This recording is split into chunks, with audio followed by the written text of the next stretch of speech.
اگلی صبح سورج طلوع ہوا تو مزار کے باہر کا منظر بدل چکا تھا۔ شاہ زیب رات بھر عبادت میں رہا اور پیاسوں کو پانی پلاتا رہا، مگر گھر والوں کا غصہ ابھی ٹھنڈا نہیں ہوا تھا۔ پیر جلال شاہ خود گاڑی میں مزار کے باہر آئے۔ ان کے ساتھ حمزہ اور مسلح گارڈز بھی تھے۔ چہرہ غصے سے سرخ تھا۔ شاہ زیب ایک بچے کو پانی پلا رہا تھا کہ اچانک رک گیا۔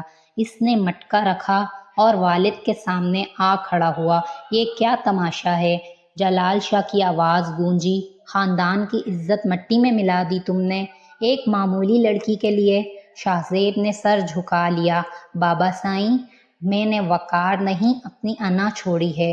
وہ لڑکی آئینہ تھی جس نے مجھے میری حقیقت دکھائی۔ خاموش، اگر ابھی گھر نہیں چلے تو تمہارا ہم سے کوئی تعلق نہیں۔ شاہ زیب کی آنکھیں نم ہو گئی مگر قدم مضبوط رہے۔ مجھے وہ سکون یہاں ملا ہے جو جائیداد میں کبھی نہیں ملا۔ جلال شاہ مڑے مگر جاتے جاتے حمزہ کو اشارہ کر گئے۔ کچھ دیر بعد حیا کے گھر کے باہر پولیس آ گئی۔ تلاش شروع ہوئی۔ الزام لگا کہ چوری کا مال ہے۔ محلہ خاموش کھڑا تھا۔ شاہ زیب بھاگتا ہوا پہنچا۔ پولیس حیا اور اس کی ماں کو باہر نکال رہی تھی۔ چھوڑ دو انہیں، شاہ زیب چلایا۔ یہ سب جھوٹ ہے۔ افسر مسکرایا۔ آپ اپنے کام سے کام رکھیں۔ حیا نے شاہ زیب کو دیکھا۔ آنکھوں میں آنسو تھے مگر خودداری بھی۔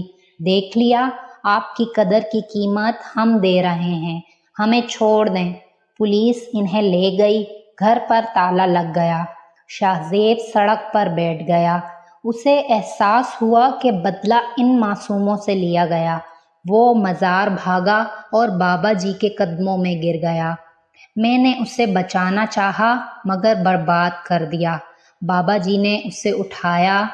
عشق آزمائش مانگتا ہے بیٹا، اگر اسے بچانا ہے تو خود کو مٹانا ہوگا۔ شاہ زیب کی آنکھوں میں نئی آگ تھی۔ میں اسے بچاؤں گا، چاہے جان دینی پڑے۔ اس رات اس نے سب کچھ بانٹ دیا، گھڑی، موبائل، سب، اور کالی چادر اوڑھ کر تھانے کی طرف چل پڑا۔ اب وہ شاہ زیب نہیں رہا تھا، صرف ایک عاشق تھا۔ تھانے کی کوٹری اندھیری تھی مگر حیا کا چہرہ روشن تھا۔ اس کی ماں کمزور حالت میں پڑی تھی۔ حیا تسبیح پڑھ رہی تھی۔ اسے خبر نہ تھی کہ باہر کیا ہونے والا ہے۔ تھانے کے دروازے پر ایک شخص آیا، کالی چادر، ننگے پاؤں، مٹی میں لپٹا ہوا۔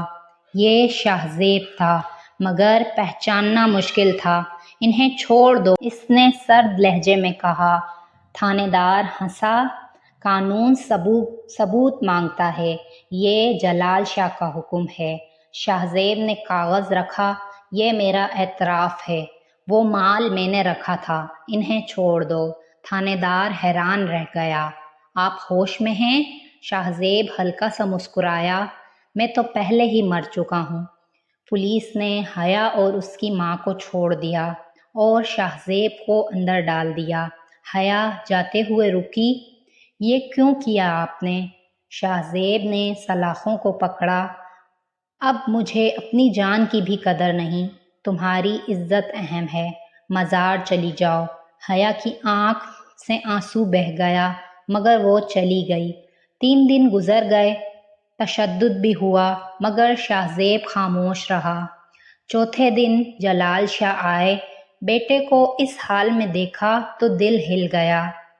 اب بھی وقت ہے، کہہ دو تم مجبور تھے۔ شاہ زیب نے سر اٹھایا۔ سچ سیکھ لیا ہے میں نے، اب واپس نہیں جا سکتا۔ جلال شاہ چلے گئے، کیس واپس لیا مگر بیٹے کو چھوڑ دیا۔ ہمیشہ کے لیے شاہ زیب تھانے سے نکلا۔ سورج ڈوب رہا تھا۔ وہ مزار کی طرف چل پڑا۔ جسم ٹوٹا ہوا مگر روح ہلکی تھی۔ بابا جی اسے دیکھ کر کھڑے ہو گئے۔ میں نے اسے بچا لیا، شاہ زیب بولا۔ بابا جی مسکرائے۔ نہیں بیٹا، اس نے تمہیں بچایا ہے۔ شاہ زیب نے نظر اٹھائی۔ حیا سامنے کھڑی تھی، ہاتھ میں مٹی کا پیالہ۔ آپ اب بے قدرے نہیں رہے، آپ نے اصل قدر پا لی ہے۔ مگر دور حمزہ کھڑا تھا، اس کے ساتھ گارڈز بھی، اور ان کے ہاتھوں میں بندوقیں تھیں۔ آزمائش ابھی ختم نہیں ہوئی تھی۔